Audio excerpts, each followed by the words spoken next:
Indonesian. I wanted an Indonesian Bible to master a few words of the Indonesian. So I went to the Bible house in Durban. My city in South Africa has got a Bible house where they sell Bibles, specialize in Bibles in different languages. I want an Indonesian Bible. They said they haven't got it. Okay. I said, try Johannesburg. They might have it. So when I went to Johannesburg, I go to the Bible house in Johannesburg. And I go and search for this Indonesian Bible. And I got it. And I'm looking in the shelves, some other books. I see a New Testament, Greek and English. Like we have the Quran, Arabic and English, Greek and English, a New Testament. I took that big volume out and I'm starting to go through that. And the supervisor of the Bible house is watching me. You know, with this funny headgear and this beard. He says, what this guy is doing with all these expensive volumes, because this was an expensive volume which I took down, Greek, English of the New Testament. So he comes up to me, he says, good morning. I said, good morning. He said, what makes you interested in these books? I said, no, I do comparative religion, and I have come across something here in this Greek English of the New Testament that can be of use to me. He found me an interesting character. He said, would you like to have a cup of tea with me? I said, no, I don't mind at all. So he took me into his office. I said, now, you know, we believe in Jesus. And this was something astonishing to this supervisor. And all the supervisors in South Africa of the Bible houses are retired reverends. This was a Reverend Dunkers. He's amazed. I says, you know, we believe in Jesus and in his miraculous birth. And so saying, I started repeating these verses from the Quran.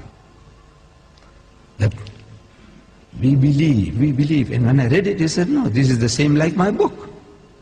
What you are saying now, that when the good news is given to Mary, the mother of Jesus, in the Holy Quran, she says, قَالَتْ رَبِّ أَنَّ يَكُونُ لِي وَلَدٌ وَلَمْ يَمْسَسْنِي بَشَرٌ. She said, oh my Lord, how can I have a child when no man has touched me?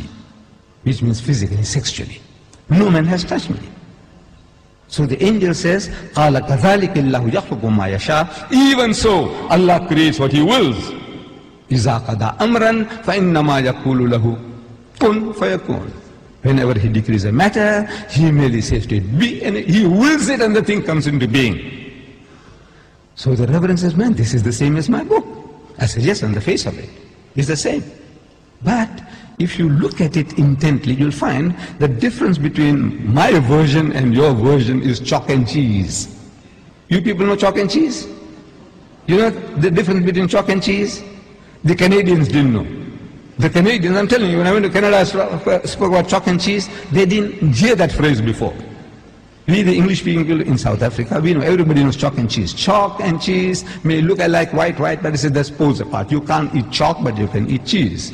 No? But the Canadians didn't know. The Canadians didn't know. I'm telling you. I don't know whether you people know. Difference between chalk and cheese. The poles are, in other words, poles apart. So they said, how? I said, you know, in the Holy Bible, in the Gospel of St. Luke, we are told when this good news was given to Mary, the mother of Jesus, about the birth of the Holy Son, she says, how can this thing be when I know not a man? In the biblical language, no means sex.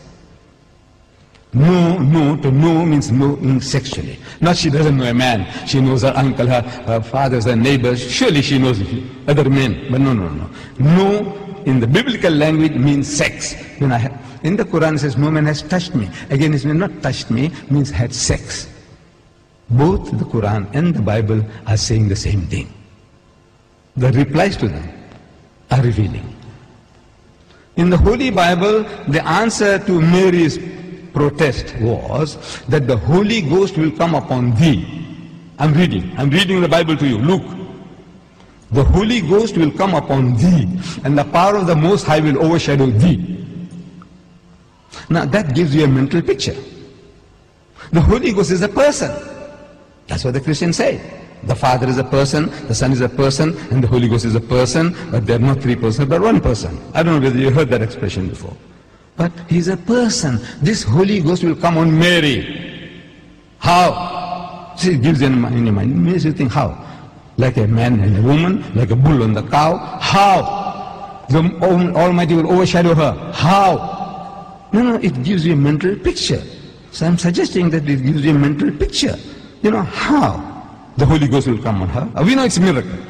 We agree it's a miracle. But the language that you're using, the language is down-to-earth language.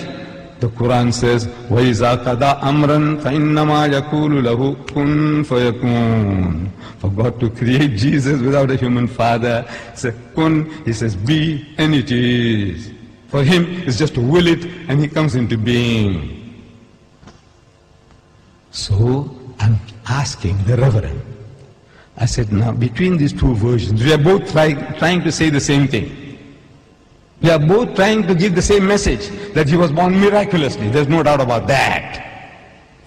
But I said, which version would you prefer to give to your daughter?